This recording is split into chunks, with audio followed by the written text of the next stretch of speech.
Okay, collective. I'm gonna say this before I start the reading.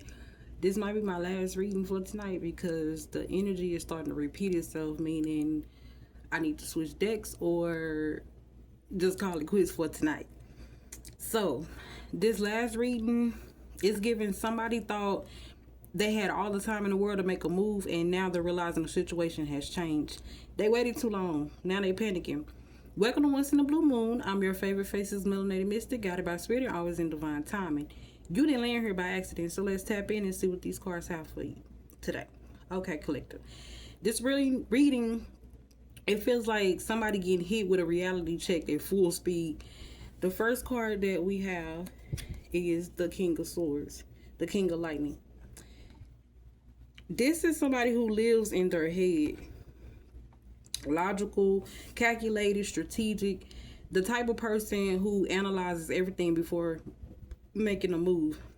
They like facts, proof, certainty, control, and honestly, this person probably thought they were making smart decisions.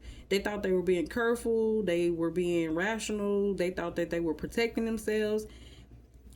But hey, next card we got or have is the Knight of Lightning, which is the Knight of Swords. And suddenly everything changed because now the person who was moving cautiously is moving fast, rushing, reacting, trying to fix something, trying to catch up, trying to say what should have been said a long time ago. And Spirit keeps showing me somebody who was calm until they realize they might actually lose something. And that's when the panic set in. Then the next card we get is the Knight of Cups in reverse. That's the problem right there. Somebody, make sure I wasn't pulling it off the screen. Somebody's emotional expression is a mess. This could be somebody who never said how they felt, somebody who made promises they couldn't keep, somebody who gave mixed signals, and somebody who flirted but never committed, or somebody who wanted emotional connection but couldn't show up emotionally. Whatever the case, the emotional side of this situation wasn't handled well, and now we're seeing the consequences. Because the next card came out, I almost pulled both of them, was the Five of Cups. And there go the Five of Cups again. That's regret, disappointment, looking back, wishing things had gone differently. And Spirit keeps showing me somebody replaying conversations in their head, thinking, I should have said something, I should have done something, I should have appreciated that person when I had the chance. And this feels like someone realizing the loss after the lesson arrives. Not before, after. And honestly, that's the hardest kind of lesson because hindsight is always clear.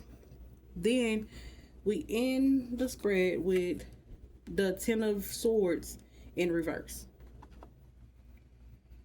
And thank God for this card because upright, we'd be looking at a painful ending.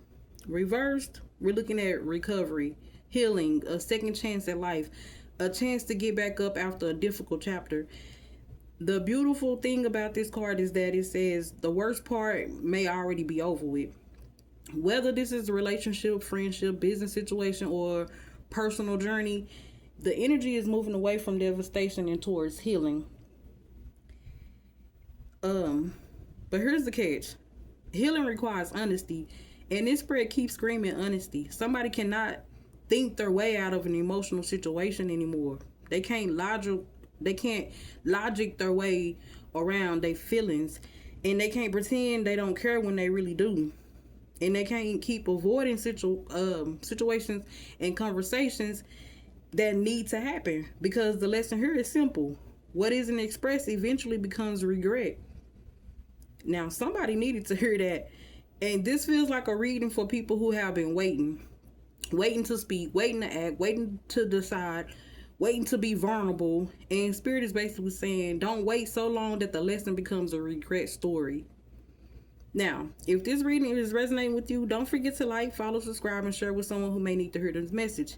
And if you like a personal reading, my new booking link is in my bio. And go ahead and join the mailing list because I have some special things for you guys in there. Okay, anyways, however, move forward. Say what needs to be said while you still have the opportunity. Don't let fear, pride, or overthinking make decisions for you. The path forward is honesty, even if it's uncomfortable. Now, collective, in the comments below, let me know what's something you've been putting off saying because you're afraid of the outcome. And I'll see you guys in the next one.